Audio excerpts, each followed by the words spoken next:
আমাদের কথা হলো আমরা নির্বাচনমুখী দল, অবশ্যই আমরা নির্বাচন চাবো, আমরা নির্বাচনের পক্ষে। জনগণ যদি আমাদেরকে ভোট দেয় আমরা ক্ষমতা যাব, জনগণ ভোট না দিলে আমরা যাব না।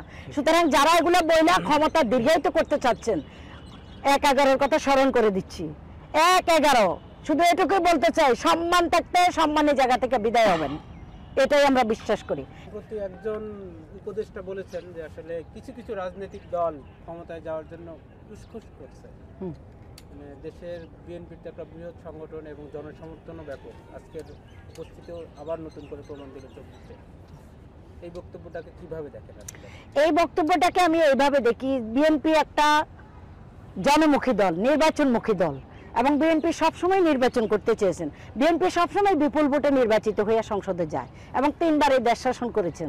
তারপর আপনি ওরা যেটা বলতে চাচ্ছে যে উসখুস করতেছে, উসখুস তো করবে স্বাভাবিক। আমি নির্বাচন, আমি রাজনীতি করি, এত বড় একটা দল, দেশে কোনো এখন গণতান্ত্রিক সরকার নেই, দেশে কোনো নির্বাচিত সরকার নেই। শেখ হাসিনা 17 বছর তো বিনা ভোটেই ক্ষমতা ছিল, ক্ষমতা আঁকড়ে ছিল, সুতরাং দেশের জনগণ তো ভোট দিতে পারে নাই। তা আমাদের কথা হচ্ছে আজকে চতুর্দিকে যে ধরনের প্রোপাগান্ডা, যে ধরনের বিভিন্ন রূপে আওয়ামী লীগ রূপ ধারণ করতেছেন, ওখানে গন্ডগোল, ওখানে গন্ডগোল, ইস্কন দিয়ে গন্ডগোল, বিভিন্ন জায়গায় গন্ডগোল, সেগুলো কেন করতেছে?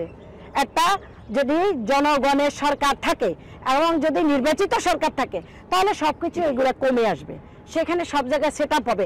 এখনো প্রশাসনে আওয়ামী লীগের দালালরা বসে আছে বিভিন্ন থানায়, বিভিন্ন জায়গায়, তারা তাদের আগের রূপ ধারণ করতেছে। সুতরাং উসখুস তো করবেই, উসখুস করি না আমরা। বলতেছি প্রথম সংস্কার হওয়া উচিত ছিল এই সরকারের, যে নির্বাচনী সংস্কার, যে নির্বাচন কমিশন গঠন করে সুন্দরভাবে কিভাবে আপনার সারা বাংলাদেশের নির্বাচন দেওয়া যায়।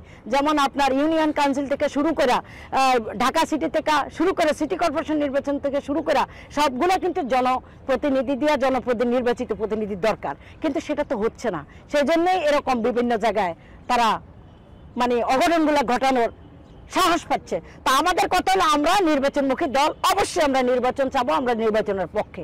জনগণ যদি আমাদেরকে ভোট দেয় আমরা ক্ষমতা যাব, জনগণ ভোট না দিলে আমরা যাব না।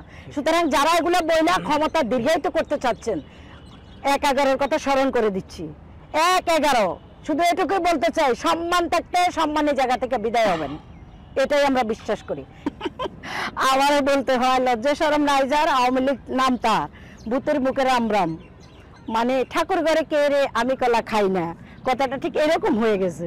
কেননা এখন তো গর্তের ভিতরে ঢুকছে, গর্ত থেকে হালকা মাথাটা একটু বের করছে, বের করে এখন ওই গণতন্ত্রের শুরুটা।